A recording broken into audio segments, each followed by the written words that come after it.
Shalom, amados de Deus, estamos reunidos em nome do Pai, do Filho e do Espírito Santo. Amém. Proclamação do Evangelho de Jesus Cristo, segundo São Mateus. Não queirais entesourar para vós tesouros na terra, onde a ferrugem e a traça os consomem, e onde os ladrões os desenterram e roubam. Mas entesourai para vós os tesouros no céu, onde nem a ferrugem nem a traça os consomem, e onde os ladrões não os desenterram nem roubam. Porque onde está o teu tesouro, aí está o teu coração. Teu olho é a luz do teu corpo. Se o teu olho for simples, todo o teu corpo será luminoso. Mas se o teu olho for mau, todo o teu corpo estará em trevas.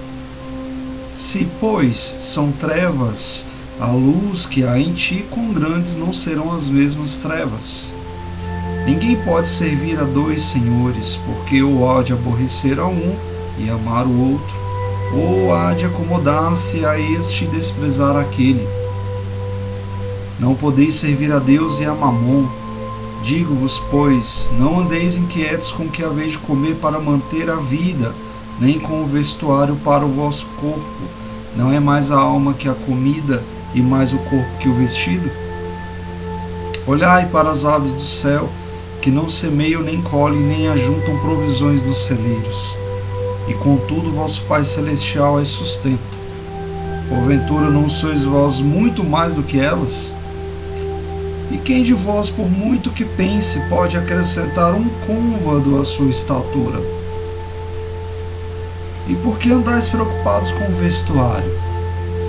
Considerai como crescem os lírios do campo, e no entanto eles não trabalham nem fiam.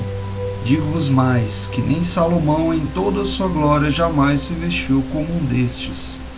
Se, pois, ao feno do campo, que hoje existe, amanhã é lançado ao fogo, Deus assim veste, quanto mais a vós, homem de pouca fé. Não vos aflijais, pois, dizendo que comeremos ou que beberemos, ou com que nos havemos de cobrir. Os gentios são os que se ocupam com estas coisas. Vosso Pai sabe que de todas estas coisas tendes necessidade. Buscai, pois, primeiramente o reino de Deus e a sua justiça, e todas estas coisas ser-vos-ão dadas de acréscimo. Palavras da salvação. Glória a vós, Senhor. Bom, queridos, hoje nós estamos no 5º dia desse processo, de mortificação, nesse processo de renascimento, nesse processo de aprofundamento. No 4º dia, no dia de ontem, nós víamos quais são os mandamentos do mundo, as máximas do mundo, do espírito diabólico, que é o espírito do mundo, oposto ao espírito de Cristo, E hoje nós vamos meditar nas bem-aventuranças que se opõem, que nos emprestam alimento para a alma, que nos acalentam, que nos consolam diante de todo esse cenário que propício à nossa queda, que foi posto diante de nós. Então, essa oposição ao espírito do mundo, ela que nos firma definitivamente no caminho do bem. Como Pedro fala, onde mais eu estaria, quem mais tem palavras de vida eterna? Com muito amor eu digo isso, e é algo um pouco complicado de entender, mas aquele que sabe exatamente porque está caminhando com Deus, esse ainda não entendeu nada. Porque o caminhar com Deus não é algo que a gente possa explicar, não é algo assim. O nosso amor é muito pequeno para a gente falar, não, eu caminho com Deus por amor. Você vê que o próprio o São Pedro, um dos mais próximos, entre os 3 mais próximos de Jesus Cristo, nem ele sabia explicar. Onde mais eu estaria? Quem mais tem essas palavras, né? Então, assim, a gente é a chamada loucura da cruz, né? Onde mais nós estaríamos se não, né, caminhando, né, com Cristo? E eu glorifico muito por você estar vendo esse vídeo agora, porque isso significa que você vai ter de fato, né, durante esses 30 dias, um encontro pessoal com Cristo mesmo. Então, o Espírito de Jesus, né, de Cristo, que vem preencher a nós a partir do momento que a gente vai diminuindo e vai morrendo para as nossas vontades, né, a gente vai deixando espaços vazios no nosso coração e convidando Cristo para preenchê-los, né? E aí o Espírito de Cristo, a gente percebe que é o espírito de pobreza. Ele é pobre de espírito, né? Mas não no sentido pejorativo, né? Ele tem uma doçura no espírito, uma fome, né, de santidade, e isso tudo passa a ser seu, né? A questão do ser pobre é ser despojado, né? Isso é ser humilde, né? Não é que é pobre de... Você é pobre de apegos, mas rico de virtudes. Então, mais uma vez, dividindo o nosso estudo em 3 pontos. No primeiro ponto, a gente vai ver uma das bem-aventuranças, que é exatamente essa questão do ser pobre de espírito. A gente precisa, né, perceber o quanto isso nos falta e perseguir isso, não é isso? Então, assim, primeira coisa, a gente não deve perseguir os bens deste mundo, né? Ou melhor, a gente só deve persegui-los tendo um termômetro, um filtro, que é a questão da necessidade dele, né? E a necessidade para cumprir os nossos deveres. Mas sei lá, eu sou uma professora, né? Então eu queria ter um carro para ir ao trabalho. Eu não devo então perseguir ter esse carro para mim, haja visto que o carro em nada tem a ver com a missão, meu trabalho não tem a ver com a missão. Bom, tem sim, né? Seu trabalho tem tudo que você tem a ver com a missão, né? Deus sonhou com você, Deus já te conhecia antes, né, da criação do mundo, e Ele sonhou com o teu sonho, né? Então Ele quis você lá. Tem quantos filhos de Deus, amados de Deus, estão sentados na sua sala de aula? Você que é enfermeiro, enfermeira, né? Todos eles que chegam a você, eles não estão só feridos no corpo, mas também na alma e nas suas emoções. Percebe como toda profissão, toda atividade, seja ela até de lazer, não, isso aqui eu tirei para ir num clube, sei lá, ali você vai fazer parte da missão. Eu não gosto muito de fazer isso, mas eu vou abrir um breve parênteses para dar um pequeno testemunho do quão poderoso é você entender que tudo, desde o seu acordar até o seu ir dormir, ele tem a ver com a missão. Eu tive um mentor de teologia, homem santo, né, dotado de dons, presenciei milagres, curas, né, realmente um homem como que Deus levantou mesmo para ser um representante dele aqui na Terra. Certa feita, ele passou por um rapaz, né, esse servo de Deus, esse mentor que eu tive, morava em uma pensão, e chegou lá nesta pensão um rapaz, né, muito calado. No primeiro dia que esse meu mentor ouviu, cruzou com ele e deu um bom dia para ele, mas deu um bom dia que um cristão dá, né? Que aquele bom dia do coração que transborda de amor de Cristo, né? E aquele bom dia, como é que você tá, né? Aquela coisa de você realmente quer saber e tal, deu aquela atenção, ainda que breve, mas verdadeira. Depois este rapaz falou que naquele dia ele tinha comprado uma corda e ele iria se suicidar, e aquele ato de calor humano, aquele bom dia não mecânico como os que nós temos, né, da maioria, salvou ele. Ele decidiu não se suicidar por conta daquilo. Então, queridos, no trânsito, no caminho do trabalho, voltando do trabalho, no caminho da escola, voltando da escola, nos teus relacionamentos, no bom dia que você dá, em todas essas coisas Deus está presente, está tentando, né, alcançar os filhos dele, né, que estão perdidos. Então, esse carro, no exemplo do professor, ele é necessário sim para a missão, né?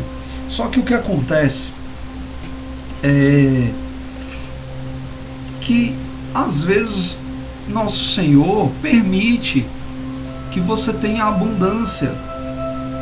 Então assim, e não tem nada de errado nisso. O problema é você prender, como eu já falava em outros dias, prender o seu coração nessa abundância, né?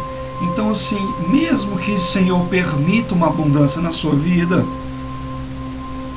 ainda assim você terá o coração pobre, desprendido daquilo, é do Senhor. E perceba o quão leve você se torna nessa consagração, porque todos os seus bens, temporais ou não, serão consagrados a Maria, né, para que ela, como no exemplo dos dias anteriores, possa dispor daquilo para a obra, para o filho dela, né? A finalidade última de toda devoção é Cristo. Se assim não for, essa devoção é falsa ou diabólica. Então,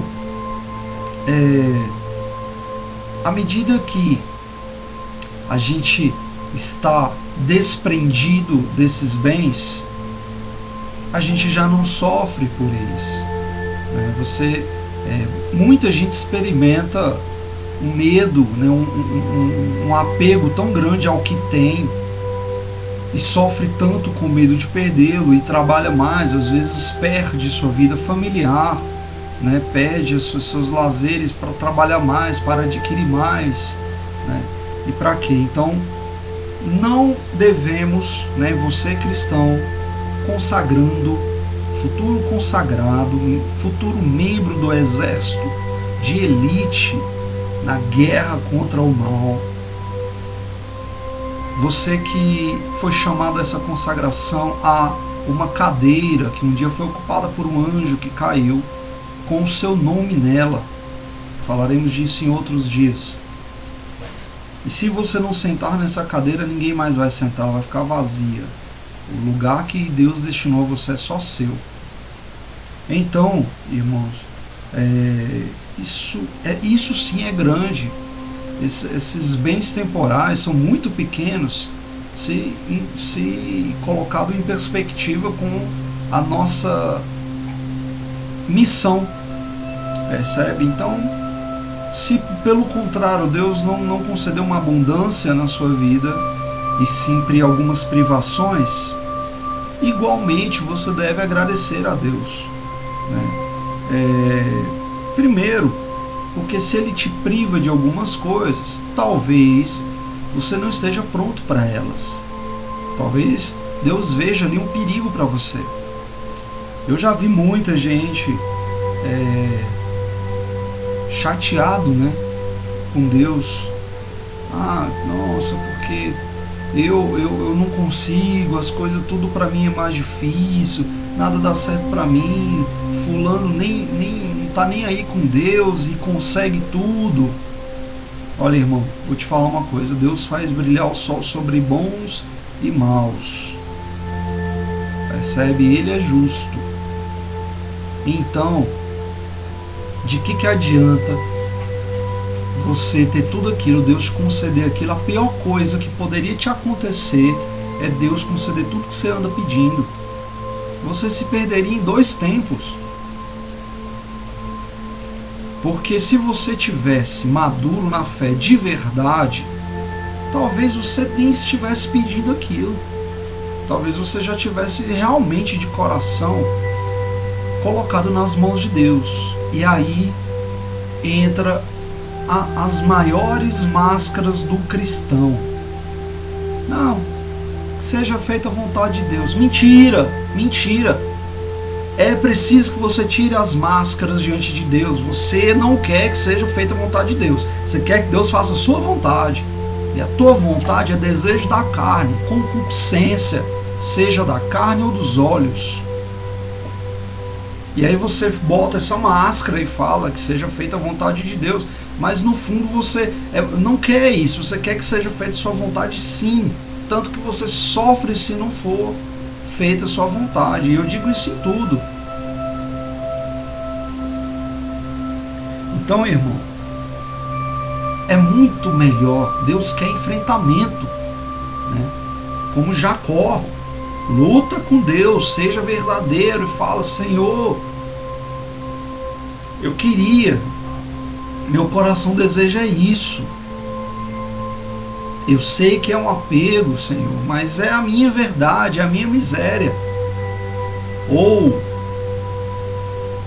fala para Deus o que foi que machucou você.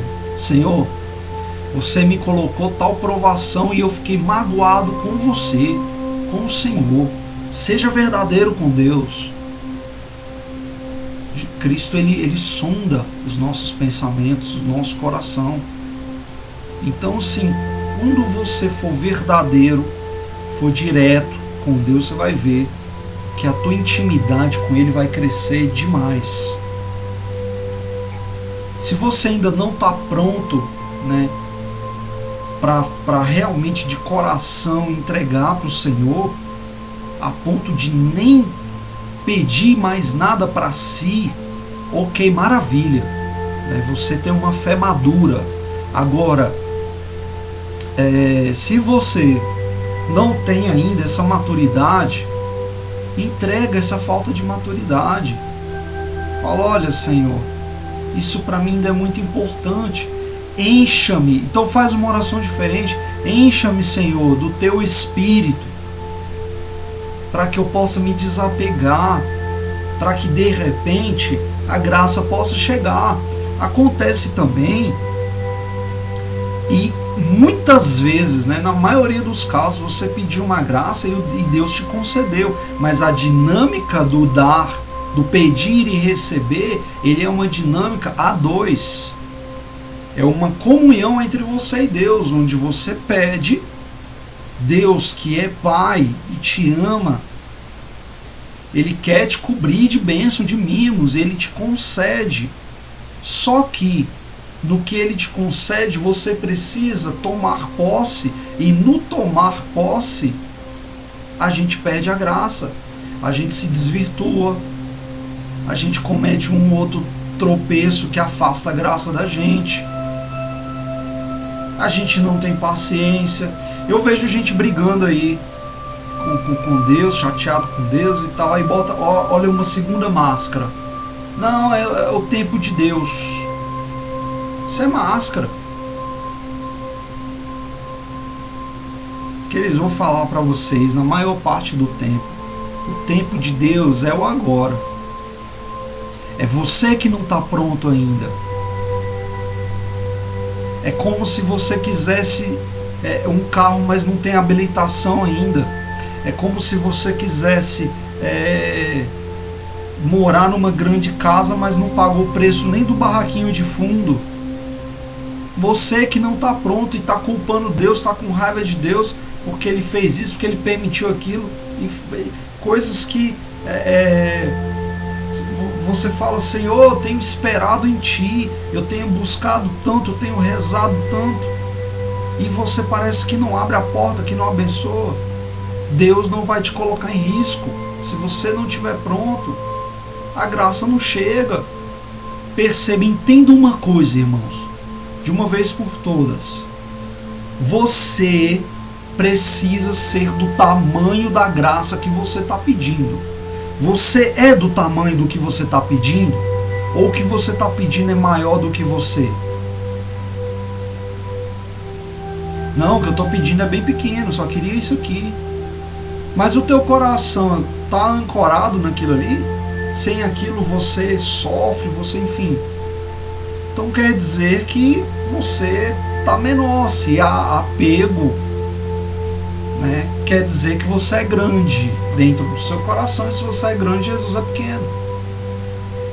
Percebe que a matemática de Deus, ela é diferente?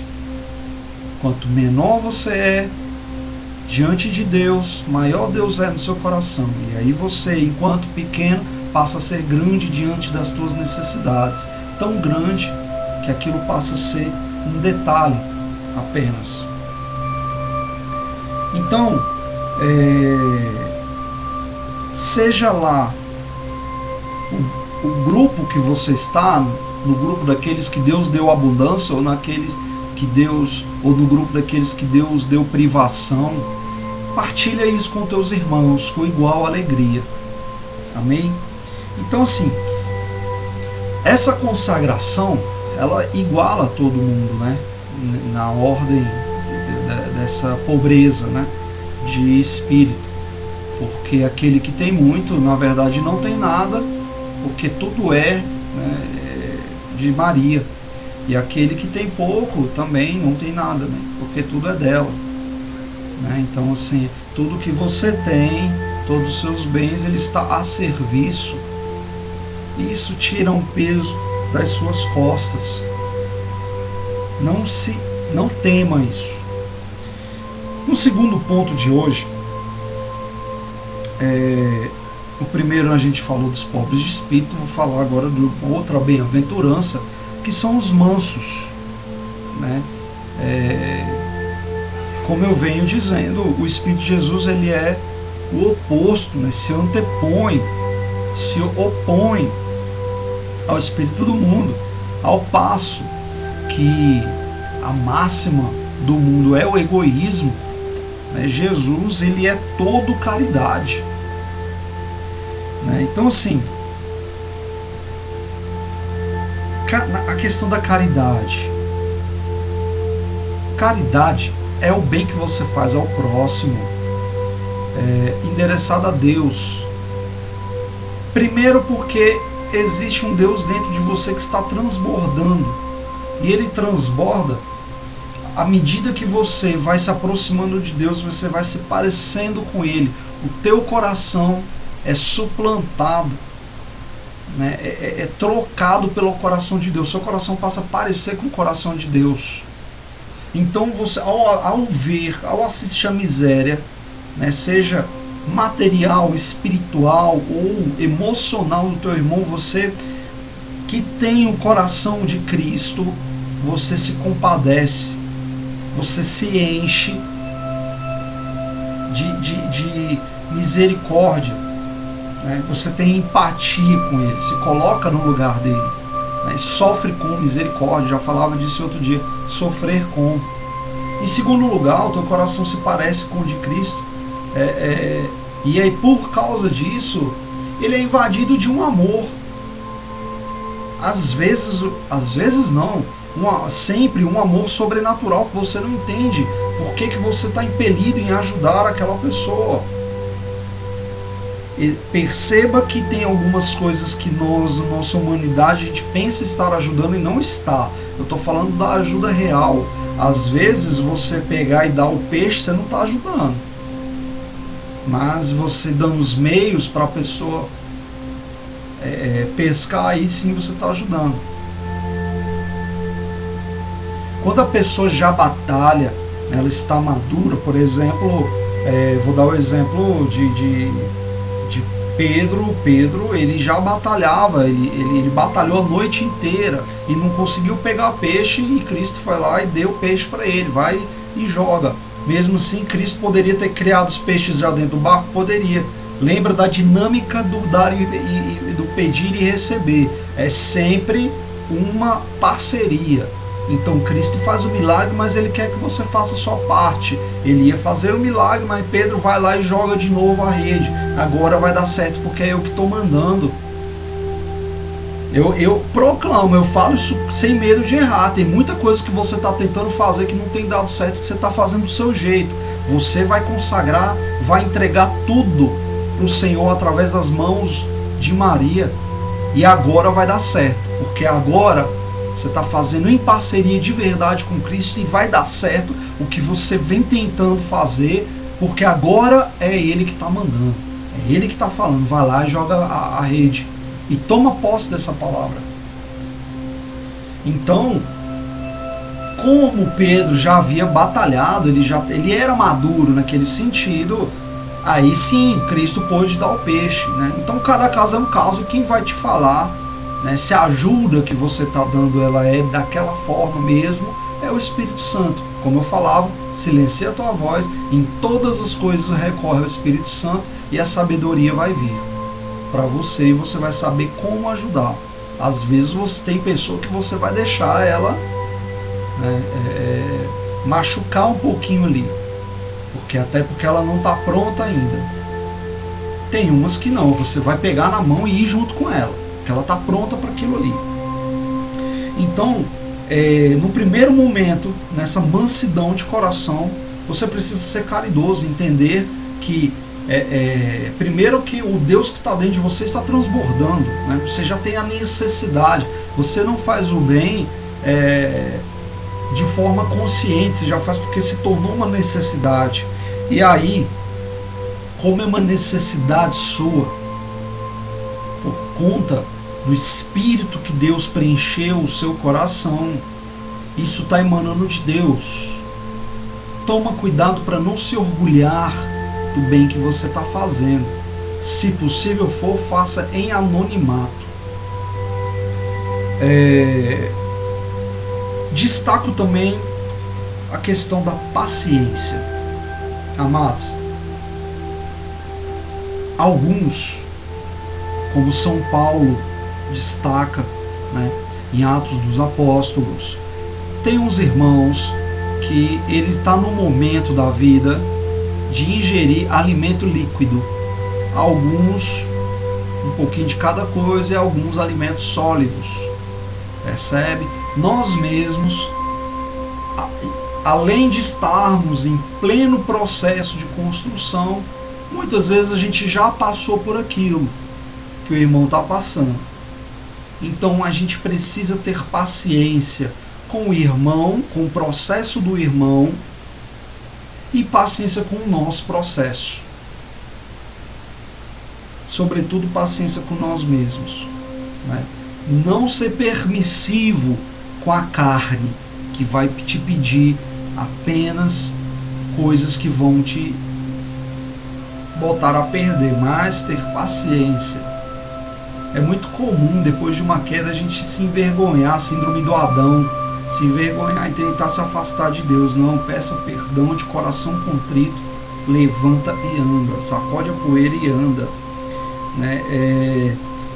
Sobretudo, a gente precisa, atrelado a essa paciência, a gente tem um espírito de benignidade, né? de ser bondoso, né? As pessoas, elas estão doentes, estão carentes, né? E o pior, elas estão perdidas dentro de si mesmas, prisioneiras de si mesmas, prisioneiras do mundo. Imagina, a gente está vendo esses 12 dias de preparação, esses 12 dias são preliminares, a gente nem entrou no assunto ainda e a gente viu o quão de miséria a gente tem. Imagina as pessoas, e o quanto a gente é escravo e age de acordo com as máximas do mundo. Imagina quem não tem consciência disso. Pobrezinhos dos filhos de Deus, coitados. Então a gente precisa entender, né, que essas pessoas estão perdidas. Da mesma forma que nós tivemos esse chamado, um amigo te mandou o vídeo, né, ou pediu, ou enfim, chegou a você de alguma forma por obra de Deus. Talvez você seja o canal também de ir lá resgatar essa pessoa que está nas trevas. Talvez você salve a vida dela com esse bom dia. Entende? Então, em todas as coisas procura ter essa atitude de benignidade, tá? Vou falar uma coisa para vocês sem medo de errar. Você nunca vai perder por ser gentil. Nunca. Você só vai perder quando você perde a gentileza. Nossa, mas eu fui gentil, eu sou gentil e o povo me retribuiu com ignorância. Você não perdeu nada. Você ganhou. Até a tua energia, quando você experimenta ser gentil, ela muda. Você está ganhando sempre. Você nunca vai perder por ser gentil, em sempre e em todas as coisas. Não agir precipitadamente é uma das coisas, uma das características dos mansos, né? Nossa, mas quando eu penso que não, já falei, ou agi, né? Então assim, todas as tuas questões, se for preciso, literalmente para, e vai perguntar para Deus o que é para fazer. No meu caso, eu sou empresário e os meus sócios, enfim, eles sabem que tem dado momento que eu preciso dar uma decisão e eu falo, eu vou perguntar para o Senhor. Simples assim. E enquanto Deus não me falar o que é para fazer, eu não faço nada. No teu falar também, no teu proceder, né? E eu vou te dizer, irmãos, muitas vezes Deus vai falar com você e você vai saber como agir, vai todo mundo falar que aquilo está errado. Tenha paciência, né? Seja manso. O tempo é Senhor da verdade e as pessoas reconhecerão lá na frente. Você nunca vai perder por confiar no Senhor, por mais que aquilo esteja todo mundo contra. Você está na contramão, todo mundo quer ir para a direita, o Senhor te falou para ir para a esquerda, vai para a esquerda. Você não vai se arrepender, mas é preciso ter coragem. E aí você pode falar em dado momento, nossa, mas como assim o Senhor falou? Ele fala. Nossa, mas ele fala. Vou falar para vocês, durante essa consagração vai ter um momento que você vai falar, Senhor, o Senhor fala, hein? Mas fala muito. Ele fala, o Espírito Santo fala o tempo inteiro com você. Para que você possa ouvir, você precisa limpar os canais. Limpa teu ouvido. Quanto tempo vai ouvir uma pregação, vai ouvir, enfim, tenta limpar, passa um dia de jejum. Eu não vou ouvir nenhuma música do secular, eu não vou assistir nada secular, eu vou me cercar apenas músicas cristãs, de pregações, vou assistir apenas pregação, minha leitura vai ser apenas leituras, né, cristãs, teológicas, enfim. Passa um tempo, você vai ver que todas as respostas vão vir o tempo inteiro.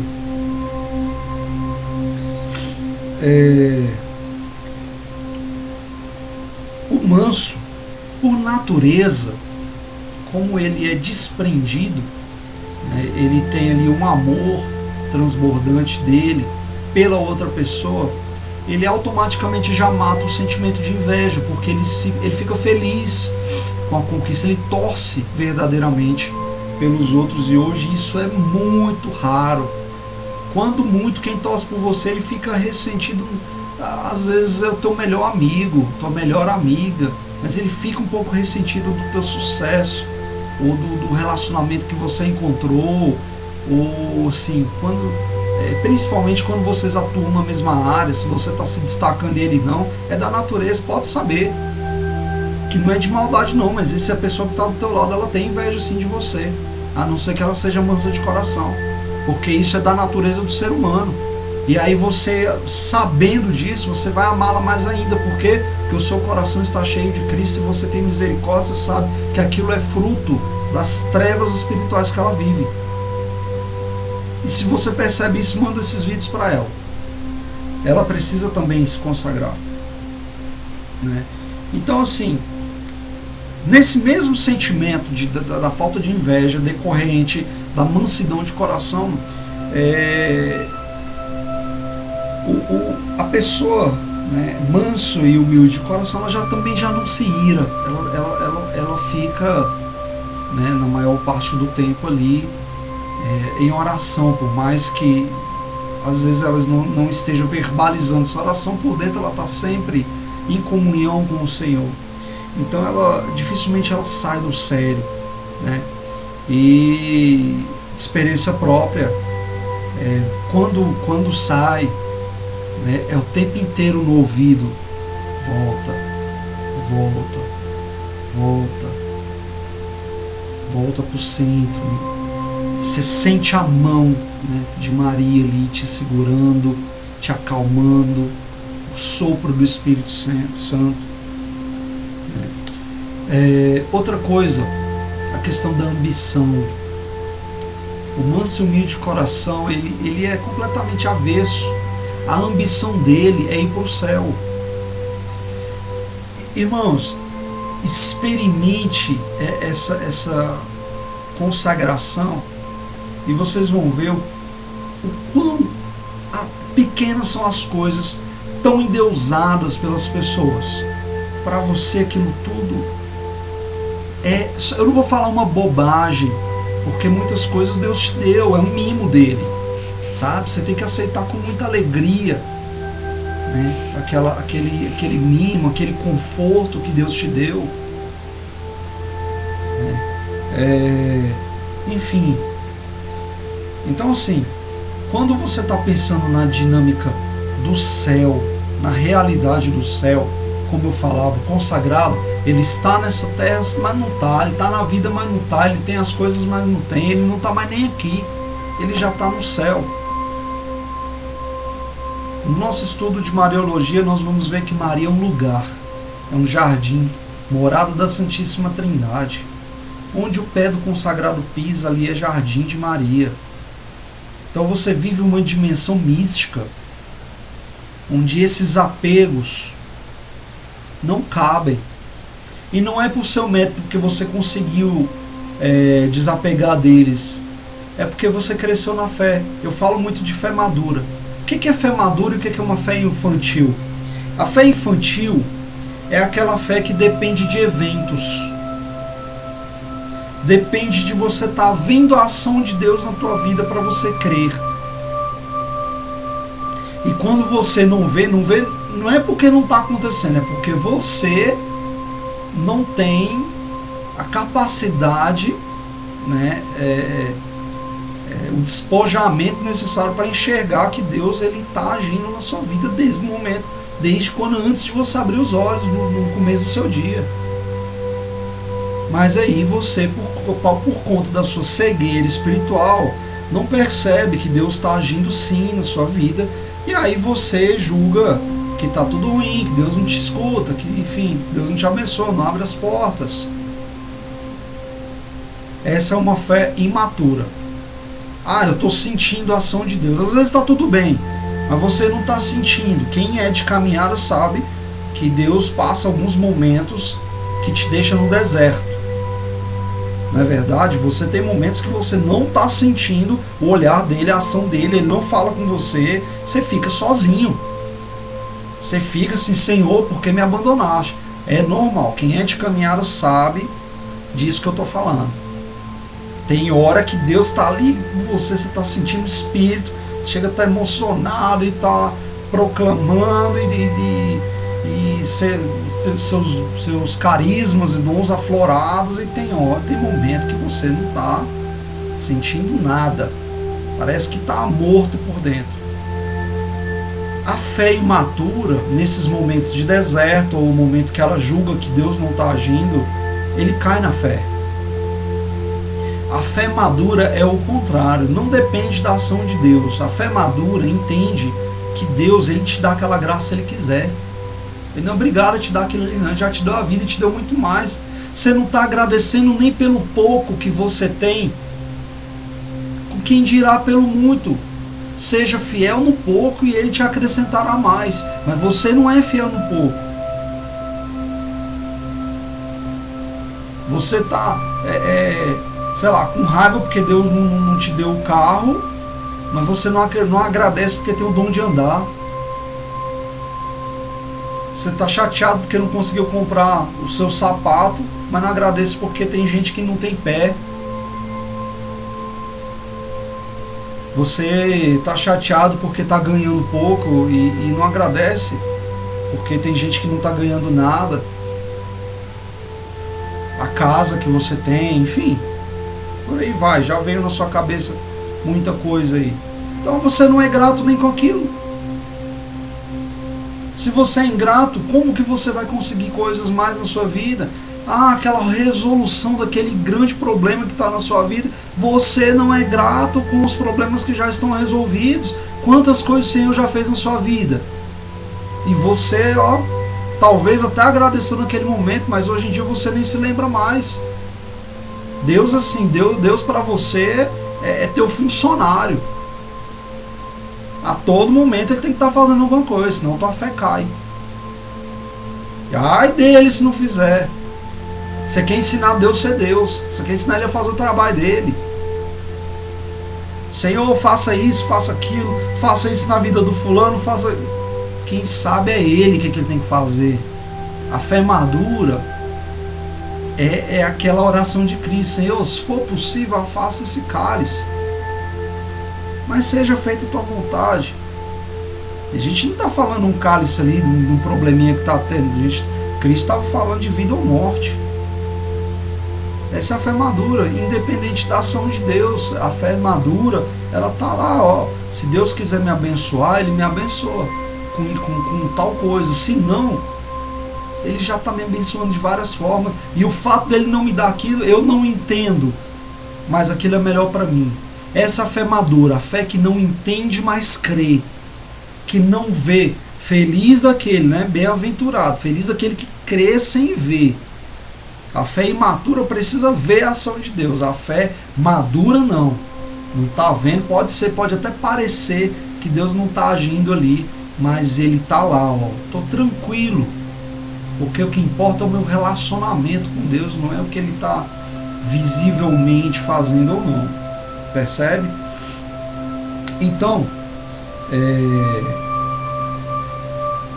o manso, né, ele não alimenta essas ambições, porque a ambição dele é esse relacionamento com Deus, né?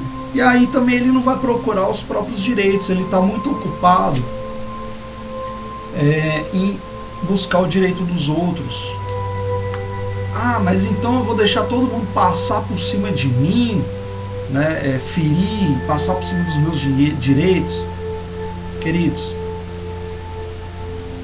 São Paulo fala, se você sofrer alguma injustiça, o ideal seria que você sofresse essa injustiça com Cristo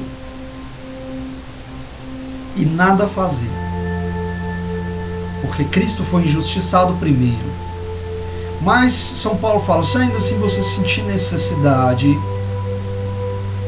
procura antes Deus, né?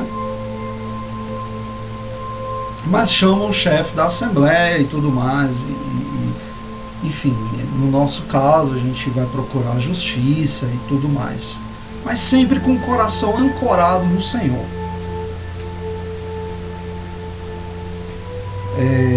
O manso, outra característica, é que a tudo ele suporta.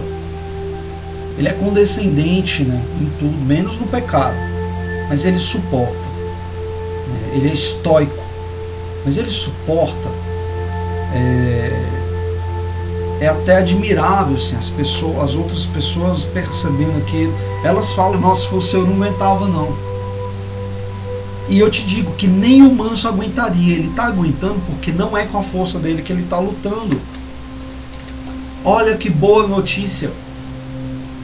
O mundo fala, e eu vejo até muitos pregadores, muito cristão falando: olha, você tem que ser forte, você tem que ser forte. Essa consagração, esse método, né, que Maria ditou para São Luís, para consagrar os filhos dela, para levar a Jesus, é um método da humildade. Ele tira o peso, mais uma vez ele vai tirar o peso. Olha que boa notícia, queridos. Para com esse negócio de você ser forte. Você não é forte, não precisa ser forte. Você vai levar a tua dor para Cristo, a força é dele. Você não tem que brigar com a tempestade. Você tem que levar o problema para Cristo. Você não tem força.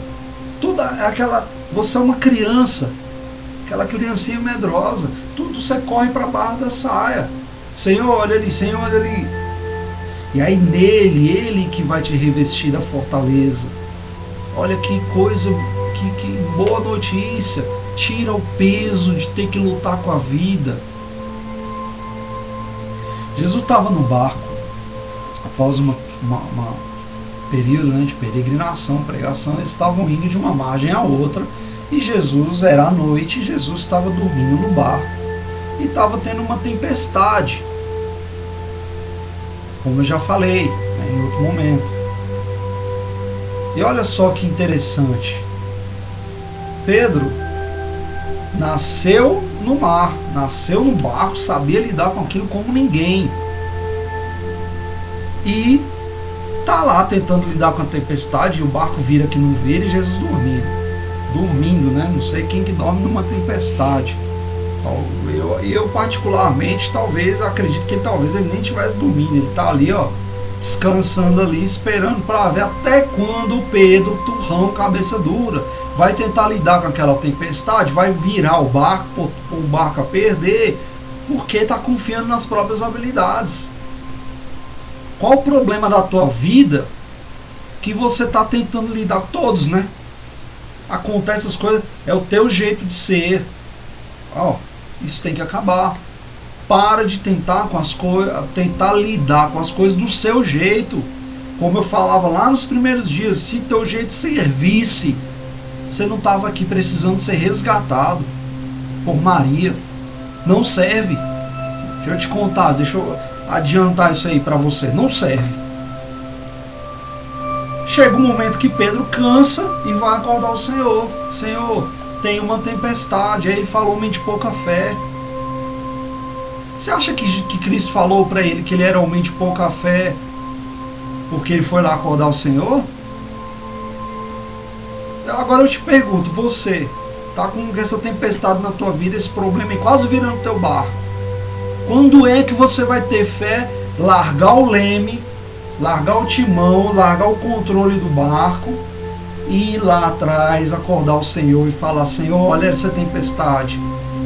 Até quando você vai lidar com os problemas do seu jeito? E aí você tá lá com tudo o que você sabe, assim como Pedro, lidando com aquela tempestade, com tudo que ele sabia, com toda a experiência dele, e nada funciona. E Cristo, em uma palavra, a tempestade silenciou. O que está faltando na tua vida é isso: entregar, largar a direção. Olha que maravilha. Larga a direção. Deixa o Senhor governar o teu barco. Terceiro ponto: bem-aventurados os que choram e desejam a justiça. Primeira coisa, tem que chorar os próprios pecados, né? E ter aquele sentimento de sincera conversão. Mas o cristão que está pleno do Espírito Santo, ele sangra o coração em ver o sofrimento das pessoas, né? E como as coisas estão hoje. Isso é um sintoma natural. No Evangelho de hoje, a gente mergulhando melhor nele, no primeiro momento ele fala: não queirais entesourar para vós tesouros na terra, onde a ferrugem e a traça os consome, e onde os ladrões desenterram e roubam, mas entesourai para vós tesouros no céu, onde nem a ferrugem. Aqui está muito claro, né? Mas é engraçado que, apesar de estar claro, não é o que a gente faz. A gente busca, a gente estuda horas e horas por dia para passar num concurso, para passar num vestibular, para passar de ano. A gente trabalha horas e horas por dia e a gente não tem uma horinha para estudar a Bíblia, né, para silenciar o coração, para ir para um lugar e ficar calado, só em comunhão com Deus. A gente não visita, não vai no Santíssimo, não é isso? Então, assim, a gente se ocupa, sim, isso aqui é muito óbvio, mas a gente se ocupa, sim, com as coisas do mundo em detrimento das coisas do alto. Porque onde está o teu tesouro, aí está o teu coração. E, meu querido, você vai para onde está o teu coração. Se o teu coração está nas coisas do mundo, você não vai para o céu, não. Simples assim. Teu olho é a luz do teu corpo, e se o teu olho for simples, todo o teu corpo será luminoso, mas se o teu olho for mau, todo o teu corpo estará em trevas. Se, pois, são trevas a luz que há em ti, com grandes não serão as mesmas trevas. Quantas pessoas você conhece que reclama de tudo, negativas? Geralmente são as mesmas pessoas que botam ali um programa policial falando de tragédia, né? Que tem gente que só comenta de tragédia. Você viu lá que fulano matou o outro assim assado. Você viu lá? Olha, com toda a misericórdia, mostra o erro dessa pessoa e se afasta. Aquilo ali é uma contaminação. A pessoa já está e vai rezar por essa pessoa que ela está precisando, viu? Quando o teu olho, já falava disso nos dias passados, quando o teu olho é trevas, a tua interpretação é trevas, você vai ver tudo de uma forma negativa.